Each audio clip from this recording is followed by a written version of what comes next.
Welcome everyone to the hype that is the 2.2 patch with the release of both Robin and Boot Hill. Today, to parallel with the live stream that happened earlier, we will discuss the best way to build Robin so you can start preparing. And also, we are getting a 300% relic drop event, so even better time to get farming and get those ideal pieces for Harmony characters that is sure to shake up the game.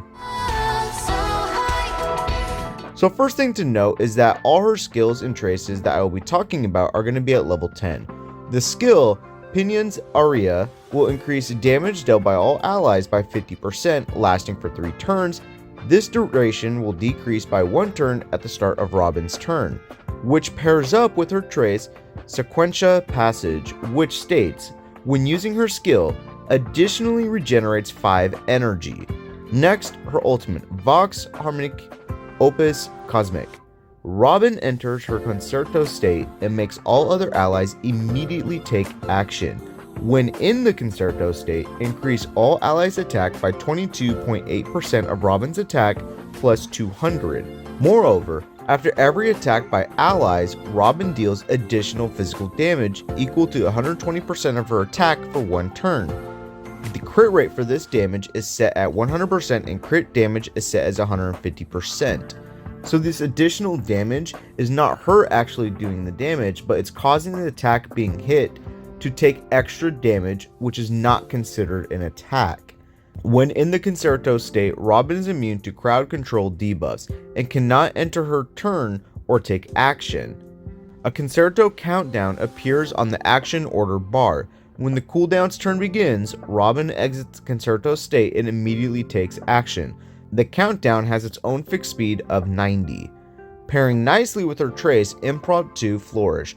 While in the concerto state, all allies' crit damage dealt when launching follow-up attacks increases by 25%.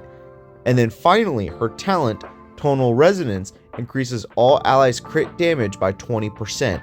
Also, after allies attack enemy targets, Robin additionally generates 2 energy for herself.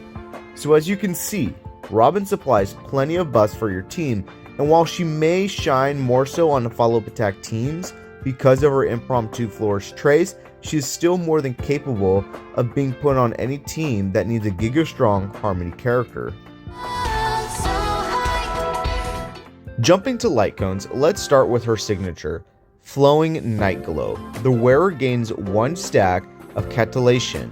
Each time an ally attacks, each stack of Cantillation increases the wearer's energy regeneration rate by 3% all the way up to 5%, stacking up to 5 times. When the wearer uses their ultimate, it removes all stacks of Cantillation and gains Cadenza. Cadenza increases the wearer's attack by 48% all the way up to 96%, and the team's damage dealt will be increased by 24% all the way up to 40% for 1 turn. Another option could be Bronya's Light Cone, but the battle isn't over. You will be increasing the wearer's energy regeneration rate by 10 to 18% and generates 1 skill point whenever the wearer uses their ultimate on an ally. When this effect can be triggered after every 2 uses of the wearer's ultimate.